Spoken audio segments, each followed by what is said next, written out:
Now back to some breaking news we've been following since we first brought it to you at 5 o'clock this morning. Winston Reed is joining us now near the intersection of Bourbon and Royal, where Winston, you last told us we heard a bang. You heard a bang outside. What can you tell us now? Yeah, Kirkpatrick, are you here? We are going to do it. Superintendent Kirkpatrick is on scene right now after we heard that loud bang, and we were told that a suspect has been put in the EMS vehicle and taken to the hospital. Superintendent, can you confirm that? Yes, so we're good. Can give you some information about what happened. We know that about 12:50 this morning we received a call in the 1st District associated with a welfare check, and when officers went to the home, they did find 2 people who had been killed. And so within about 30 minutes, we got another call that an armed subject was in the street down here in the French Quarter at Royal and between Dumaine and St. Philip's. And so quickly the officers were able to contain him, and he was connected. He was the subject associated with the homicide. We know that he was in a mental health crisis. The officers were able to contain him, but he was indeed armed with a gun. And they have been negotiating with them for over 4 hours. We've been out here this whole time during this negotiation. And at the end, they were able to, the officers and the tactical squad, use less than lethal munitions to get him into custody.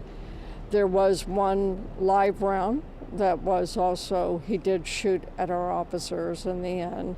And so they did use less than lethal munitions, and one live round was expended by us. No one was hit with the shot that we shot. The munitions did strike him, the less than lethal munitions, and so he was able to be taken into custody. And he's being transported to the hospital. That's basically what we know at this time.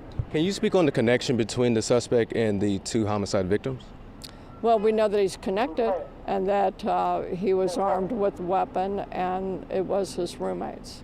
Oh, so he lived at this home? Yes. That's also an investigation right now as part of the homicide, so we can't really speak on that. No, that's an active investigation as far as the homicide. We can't speak on that part of the active investigation. Yeah, I can give you what I can give you, and that's what we do. But it is obviously an open investigation, so I can't release a name right now, but we do know who he is. Are both of the victims, are they males, females? I actually will turn it over to the captain of that district, so Captain Allen, if you can answer basic questions. I do not have both genders at this time. Okay. Thank you.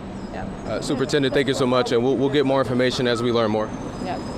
That's all we can. We will obviously give you information as it develops.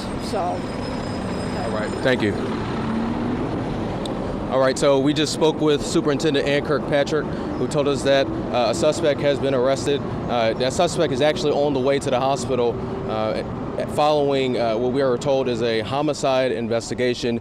2 of the suspect's roommates were killed, and that a suspect also, we're told, went into the street armed with a weapon. But again, that suspect has been detained. We're working to learn more information on who this person is, and we're also told that the suspect has been arrested and was injured from a non-lethal weapon, but at this time. So we're still working to get that information on this investigation. We'll be right back after the break. We'll be back at 5:30 with more on this investigation.